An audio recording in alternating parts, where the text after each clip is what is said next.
Hello, beautiful people. It is me, Tasha K with Goddess Day, and today I am literally so excited to talk to you about one of my favorite topics, which is the fact that your budget is not the boogeyman. So my goal today is to help you fall in love with your budget like never before so that you can leverage it for financial growth. So let's get into it. Usually when I talk to people about budgeting and I ask them, what's one word that comes to mind as it relates to budgeting, they almost always use the word restrictive. And today I want to help you eliminate that word from your budget as it relates to your finances, as it relates to your budget. I want to just get rid of it because your budget isn't restrictive. Your budget isn't the thing that is holding you back, and it gets a bad reputation for something that your income is doing to you.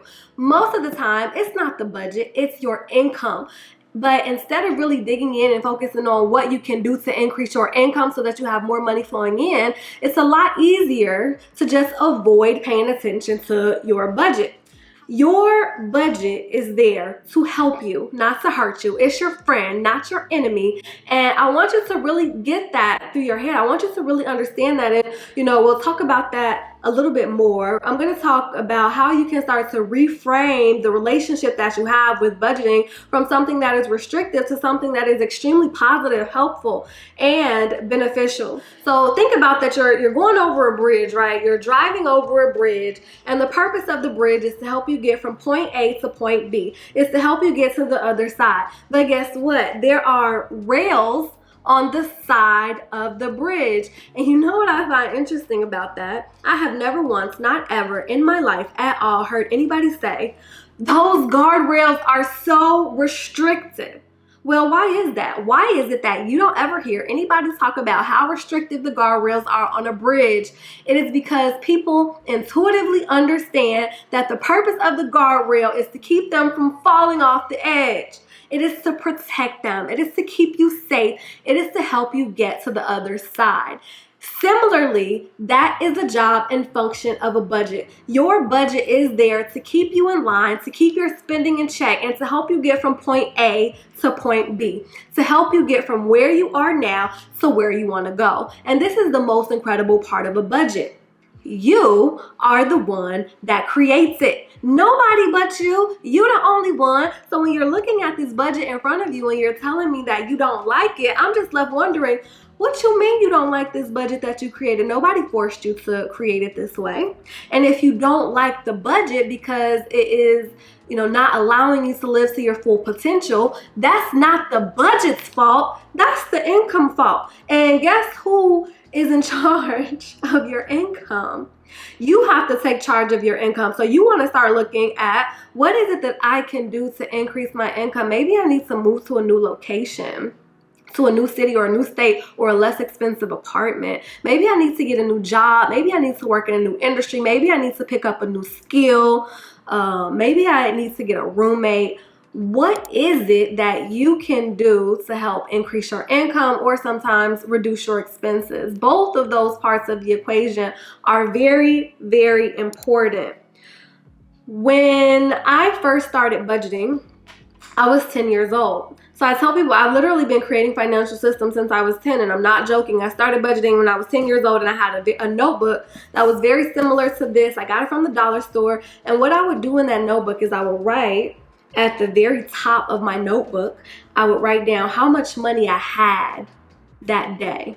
And I would write that at the top. And then throughout the course of the day, I would write down any money I got and any money I spent. If I went to the candy store, I subtracted it. If my dad gave me $1, I added it. If I went to the corner store with my mom, I subtracted it. If my aunt gave me some change, I added it. If I found some change on the side of the side of the sidewalk, I added it. If I found some change in the cushions of my couch, I added it.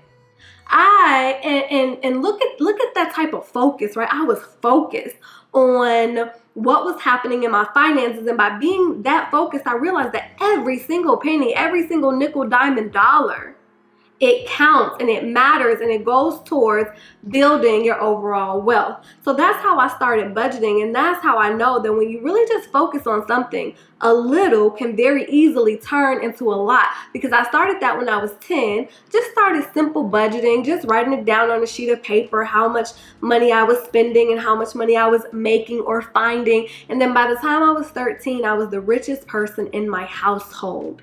I was the richest person in my household by 13. By the time I went to college, I had thousands of dollars in the bank. My second year in college, I started investing in the stock market. By the time I graduated college, I was maxing out my IRAs. By the time I was working, I understood investing, and so I started investing into my 401ks. I started being able to purchase properties, and these were the things that I was able to do just because I focused on the budget.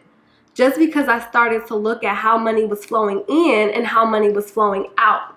So we have something at Goddess Day called the Budget Manifesto, and I'm going to read a little bit of it to you to help you start to reframe the relationship that you have with money. So it starts off by saying that you might think that budgets are boring. They're not very sexy. It's not like it's investing or anything like that. It's very foundational. And you might think that it's boring or restrictive or it's something for numbers people. But a budget is a document that allocates your income according to your hopes and your dreams. And that is something that every person not only needs, but deserves. When you have a budget, you are clear about your financial priorities and you are confident about your financial goals. Could you imagine a builder who is trying to build a house, looking at the blueprint, your budget, and saying something like, this blueprint is so restrictive? No, because without that blueprint, they understand that they're not going to be able to create this masterpiece. Your budget should be for you the most beautiful work of art that you have ever seen, because it is literally writing the tapestry of your future, the future that you say you want for yourself. Budgeting is not meant to be a sacrifice. It's not meant to take something from you. It's meant to give something to you. You are the star of your financial story. You are the one that tells your money where to go. Nobody else but you. You create your budget. You create the outcomes, the allocations, and your budget is designed with you at the center, and you are the one that is calling all of the shots. You are the one that is empowered to create the life that you want. Budgets bring beauty and order to financial spaces that are overrun by chaos and confusion. I love that, right? Money loves order. Prosperity requires clarity, and that's what your budget makes available to you. You have values, goals, and priorities, and they should show up as line items on your budget. This is how your financial dreams become your financial reality. This is how your financial dreams become your financial reality. Your budget serves as the blueprint for the future that you are creating. You are the architect. You are the creator. You are the designer of your financial story, and your budget is the blueprint that you use to make it happen. So I hope that you get just as excited about budgeting as I am, because people are going to try to throw all types of shiny objects in your way and wave them in front of your face as you're trying to create your financial future, as you're doing everything you can to lift yourself above where you are right now. And you want to have something in front of you that is so solid and that is guiding you to the future that you want, so that when other stuff starts to come in your way, you just ignore it because you're focused on the future. When other stuff tries to distract you, when people are going on trips that you didn't budget for, when people are buying clothes that you can't afford and that you don't even really want, when people are dining out and doing all the things that they do, and one day that'll be you, but today might not be that day. And you want to be able to focus and say, all right, I have a plan. I'm sorry, you guys, I can't go to dinner tonight, but maybe next time we can do a potluck at my house. Or sorry, guys, I can't do this trip, but if we plan for it, I can put that on my calendar and I can make sure that I work that into my budget. Sorry, you guys, I'm not available to do that because I'm planning for a future where I never have to say no again. And if you think that that's not going to require something, you are mistaken. It's going to require a budget, and it's going to require that you do what you can to stick to it. And the beautiful thing is, you don't have to stick to the budget 100% of the time. What if you stuck to the budget 50% of the time? What if you stuck to the budget 70% of the time? What if you stuck to the budget 80% of the time?